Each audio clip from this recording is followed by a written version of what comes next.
Muito boa noite!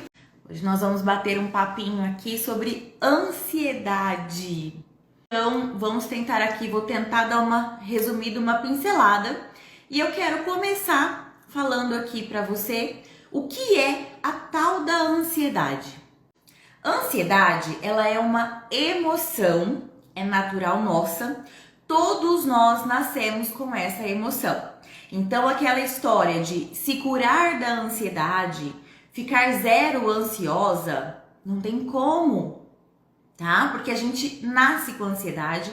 A ansiedade é uma emoção fisiológica nossa. Nós precisamos da ansiedade, porque ela nos sinaliza situações de perigo, situações de fuga, ela dá um sinal para o nosso cérebro para que a gente fique atento do que a gente vai fazer diante daquela situação. Eu costumo dar um exemplo muito prático, quem me acompanha por aqui já deve ter visto esse exemplo e eu vou repetir porque quem não me acompanha vai ficar sabendo desse exemplo agora. A ansiedade, quando ela está no seu equilíbrio, vamos dizer assim, quando ela está numa quantidade ideal, ela sendo a nossa emoção natural, ela nos sinaliza sinais de luta e fuga. Por exemplo, quando a gente vai atravessar a rua, a gente olha para os dois lados para ver se não está vindo um carro, um caminhão, alguma condução que vá ali nos atropelar e nos machucar. Quem é que vocês acham que sinaliza para o nosso cérebro que a gente tem que olhar para os dois lados? É a nossa ansiedade. Ela dá um clique, um estalinho e a gente olha para os dois lados para ver se tem algum perigo por ali. Porque se tiver um perigo, a gente consegue saber se a gente vai correr, se a gente vai ficar parado ali, né? Se nós vamos voltar para trás. Então, essa ansiedade é a ansiedade que nós precisamos ter. Ela nos protege. Mesma coisa quando a gente tem algum evento e ela nos impulsiona a nos preparar para esse evento. Hoje, estarmos aqui, nós combinamos. É um evento combinado. Então, eu me preparei para estar aqui conversando com vocês. Eu olhei todas as indicações na caixinha, todos os temas sugeridos para estar aqui hoje conversando aqui nesse horário contigo, certo? Então, essa ansiedade me impulsionou a ter toda essa ação e estar aqui neste momento presente com vocês. Então, essa é uma ansiedade boa, né? Que me impulsionou a estar aqui. Agora, qual é a ansiedade que, na verdade, todo mundo quer se libertar? Todo mundo quer se livrar dela. É aquela ansiedade que está em excesso. Bendito aquele ditado que diz que tudo que é demais faz mal. E realmente, a ansiedade, quando ela está demais, ela faz mal. A gente, quando fica muito ansiosa, quando a gente está muito ansiosa, ao ponto de a gente não conseguir controlar essa ansiedade, a gente começa a apresentar sintomas e sinais que sim, nos fazem mal, nos incomodam, nos perturbam, e a ansiedade, quando ela está em extrema quantidade elevada, ela pode até mesmo nos paralisar. Então, assim, quando ela tá, vamos dizer assim, demais, quando ela foge do controle, o que acontece com a gente? A gente começa a pensar muito rápido. A pessoa que está ansiosa, ela tem pensamentos acelerados. E esses pensamentos costumam ser pensamentos ruins, pensamentos negativos. Então, a pessoa, quando ela está demais ansiosa, ela começa a pensar que coisas ruins vão acontecer. Ela começa a viver muito de futuro. Então, é muito comum se ouvir falar que a pessoa ansiosa está demais no futuro. Ela não consegue viver o momento presente. Por quê? Porque os pensamentos dela são tão acelerados que ela já viveu o presente e ela já está vivendo o dia de amanhã. É aquela pessoa que deita na cama para dormir e começa a ter insônia. Por quê? Porque ela começa a pensar tudo que ela tem que fazer no dia seguinte. Tudo que vai acontecer. E não só o que ela vai ter que fazer, mas como vai ser. Por exemplo, vou aqui simular uma pessoa que está extremamente ansiosa. Eu deito na minha cama para dormir, tá ali no meu horário de dormir, e aí o meu cérebro começa a vir, bom, amanhã eu tenho que acordar 6 horas da manhã, porque aí eu tenho que levar as crianças para a escola, preciso arrumar. Mas eu já sei que a Clarinha vai dar um trabalho, ela não vai querer acordar, não vai querer levantar da cama, vai acabar me atrasando. E eu vou chegar no serviço atrasada, nossa, meu chefe vai ficar bravo comigo, mas aí ele vai me falar assim, assim, assim, assim, assim, e eu vou responder isso para ele. Vocês estão conseguindo captar?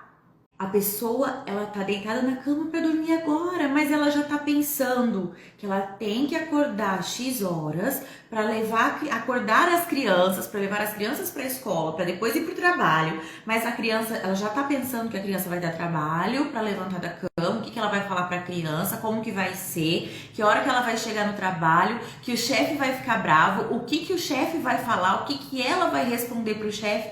Ela praticamente já está vivendo o dia seguinte. E vejam só que o contexto desse dia seguinte é um contexto negativo. Ela já está pensando que vai dar tudo errado amanhã e tudo que ela vai ter que fazer. Ela já está ali deitada na caminha dela, cansada pelo dia seguinte que ainda nem chegou. E com isso ela demora para pegar no sono. Com isso, quando ela é vencida pelo cansaço e pega no sono, é aquela noite que ela não tem sonhos bons, é aquela noite que ela acorda a noite toda ou acorda mais cedo do que deveria e cansada porque não descansou, porque o cérebro passou a noite toda ali trabalhando, pensando no dia seguinte. Ela não descansou. Ela até adormeceu, porque ela foi vencida pelo cansaço, mas ela não descansou. O cérebro dela não descansou. Então essa ansiedade, olha como está exagerada, dificultando ela ter uma boa noite de sono. E como nós já comentamos algumas vezes, o sono é precioso, precisamos ter uma boa noite de sono. E aí ela começa a ter o quê? Prejuízos. Por quê? Porque ela acorda cansada, ela não vai ter a mesma produtividade no trabalho e aí o chefe vai ficar bravo mesmo. E não é nem porque ela chegou atrasada, é porque ela não está conseguindo render no serviço, vamos dizer assim. Ela não está conseguindo produzir o que ela conseguiria caso ela tivesse dormido bem, ela estivesse descansada. Olha como essa ansiedade em excesso está prejudicando. Começa o quê? A paralisar. E aí começa a ter conflito no trabalho. E aí tudo começa a irritar, ela vai ficando irritada no serviço. E aí ela começa a não querer mais ir trabalhar. E aí ela chega em casa do trabalho estressada, acaba descontando às vezes no marido, nos filhos, falando o que às vezes não devia, não é realmente do coração dela. E aí ela se culpa por ter falado aquilo porque a pessoa não precisava e nem merecia ouvir aquilo. E aí ela fica triste. Com isso ela se frustra no trabalho, ela acaba tendo um relacionamento ruim dentro de casa, se frustra no relacionamento, acaba se frustrando como mãe, né? Porque ela queria ter uma entrega melhor para os filhos. E aí? Isso, gente, sem falar dos sintomas físicos, tá? Que geram muito desconforto. Por exemplo, pernas que não param, fica o tempo todo agitada. Ela tá sentada, mas o pezinho tá ali, ó, balançando. Tremores, sudorese de mãos e pés, fica transpirando, né? Dificuldade de respirar. Né? Começa a ficar, ai meu Deus, parece que puxa e o ar não vem. O ar não tá entrando no pulmão, parece. Tá entrando, mas a sensação que essa mulher que está em demasiada ansiedade é de que ela não está conseguindo respirar. E aí vem as palpitações, aquele ataque cardíaco, aquela batedeira, aquele incômodo, e aí vem o quê? O medo, meu Deus, será que eu tô infartando? Tudo isso vem. Por quê? Porque lembra que eu falei que o pensamento é sempre pro negativo? E é bem isso. E aí ela, ai meu Deus, será que eu tô infartando? E com isso, o que acontece? Ela reforça o pensamento ansioso dela, porque aí ela começa a ter o medo de estar infartando, o medo de não estar conseguindo mais respirar, aquele medo de ter um treco. É bem isso. E aí ela mesma está reforçando o quê? A ansiedade dela. E essa ansiedade vai cada vez aumentando mais. Olha lá, uma crise de ansiedade, se instala a crise. E a crise de ansiedade, gente, para a pessoa que está vivendo a crise, é como se ela durasse uma eternidade. E na realidade, dura às vezes 5, 10, 15, 20 minutos. Mas para quem está sentindo, é como se fosse uma eternidade. E é por isso que fica aqui o alerta. Se você está na presença de alguém que está numa crise de ansiedade e você não sabe o que dizer a essa pessoa, é melhor que você não diga nada.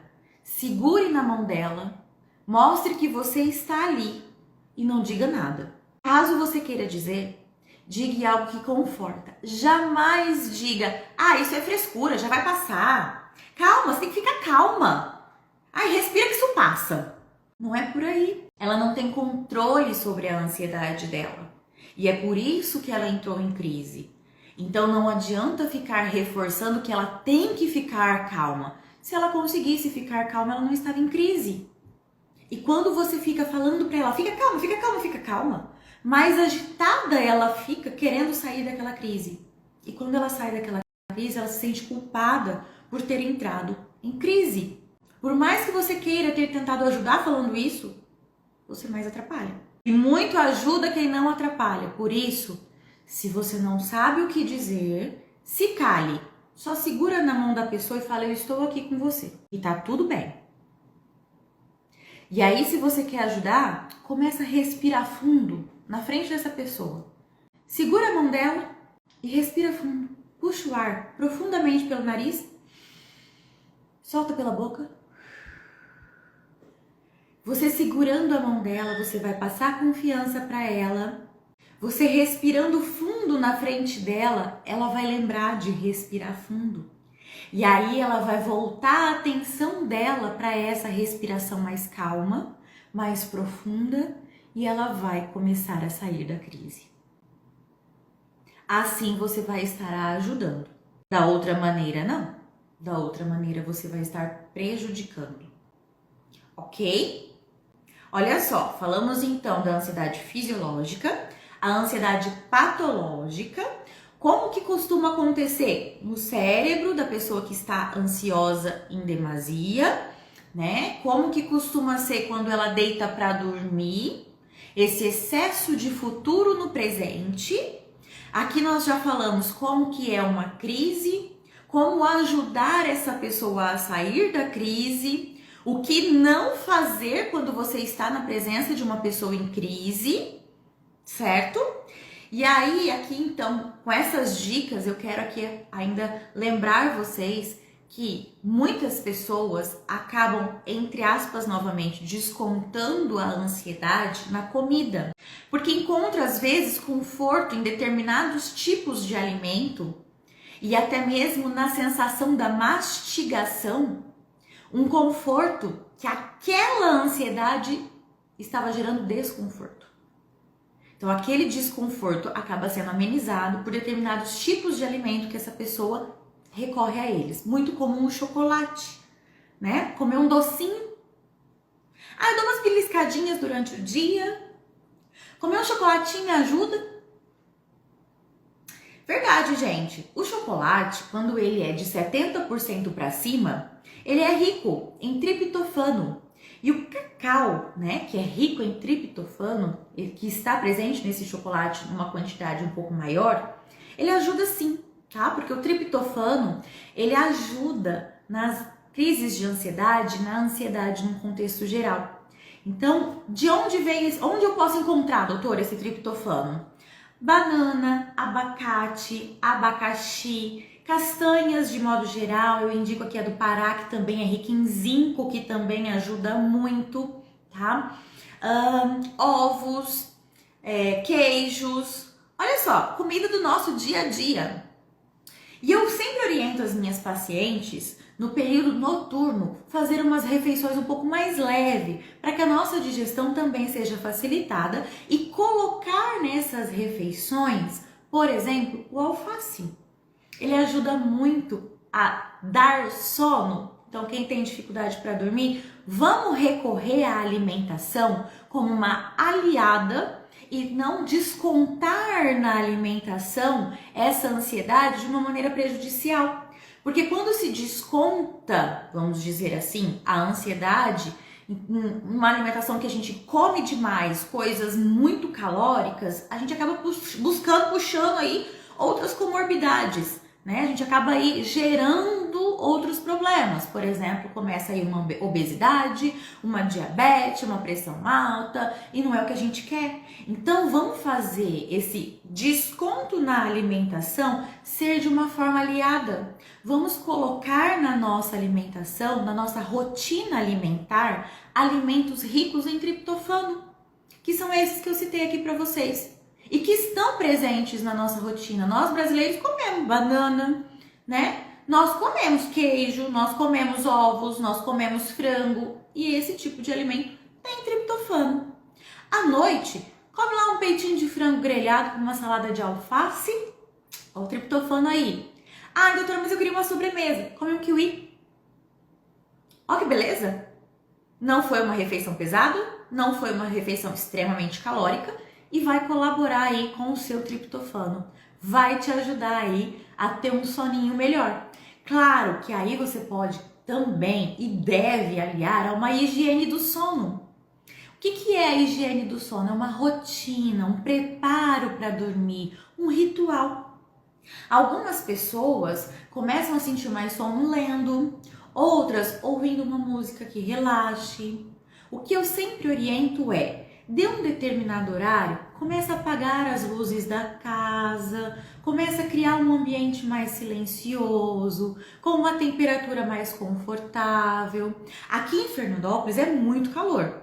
Então, vai ligando o ventilador, né? Quem tem ar-condicionado vai ligando o ar-condicionado, vai deixando um ambiente confortável e de maneira que ele sinalize para o seu cérebro que está chegando a hora de dormir. Então, olha só, o nosso corpo ele foi feito para ficar acordado durante o dia com a luz do sol e dormir durante a noite sem a luz do sol, no escuro. Então, quanto mais escuro estiver o ambiente, melhor para o nosso organismo, para o nosso cérebro entender, para a nossa produção hormonal da melatonina, para a gente conseguir dormir melhor. Então, aí começa a desligar celular, afasta celular, começa a deixar a casa mais silenciosa, mais escurinha, temperatura confortável. Quem gosta de cheirinho, põe lá uma velinha de lavanda, às vezes tem ali o aromatizador, põe lavanda, né? Me vai colocar uma coisa energizante nesse horário. Nesse horário são coisas mais calmantes. Toma um chazinho, tem pessoas que são adeptas aos chás. Toma um chazinho, a gente tem melissa, camomila, erva doce, erva cidreira, mulungu. São todos chazinhos mais relaxantes, mais calmantes. Cria esse hábito de deixar esse ritual, de fazer esse momento preparatório para o sono, para você conseguir ir desacelerando, e a hora que você deitar na cama, você vai deitar para dormir. Não é deitar na cama para mexer no celular, não é deitar na cama para ler. Você não vai ler na sua cama, você vai deitar na cama para dormir. Porque se você deitar na cama antes do sono chegar em você, você vai começar a revirar na cama, vira para um lado, vira para o outro, vira para um lado, vira para o outro. Aí parece que a cama tá quente, depois a cama tá fria, depois a cama tá quente, tá fria. Sabe aquela história da formiga na cama? Vai ter essa sensação e não vai pegar no sono. Então, começa a sinalizar para o seu cérebro, é hora de dormir, para que você tenha uma noite de descanso. E descanso que eu falo não é só do corpo estar deitado, é descanso do seu cérebro.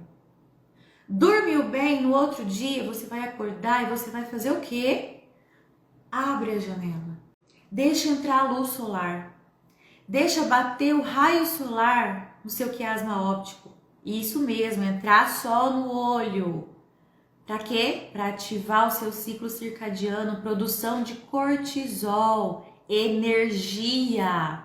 Porque durante o dia a gente precisa de energia para as nossas atividades do dia, certo? E aí eu quero lembrar aqui também da importância da hidratação, gente. O nosso cérebro, ele fica aqui dentro da nossa calota craniana embebido por líquido céfalo-raquidiano. Vocês já perceberam que quando vocês bebem menos água, é comum dar a boca seca e dor de cabeça? Então, acordou? raspa a língua para tirar as toxinas que vieram para sua língua durante a madrugada. Toma um copo de água, de preferência natural ou morna, para não assustar o seu intestino, porque é lá no seu intestino que é produzido mais de 85% da sua serotonina, que é o hormônio do bem-estar. Bebeu a água, hidratou, porque afinal de contas você ficou uma noite toda sem beber água. E a gente perde água, meu povo, não é só no xixi, não é só no cocô e não é só na transpiração. A gente perde água na respiração. Então a gente passou a noite toda respirando, eliminando água, vaporzinho de água que a gente não vê, e é por isso que a gente acorda com a boca seca. Então, hidratar.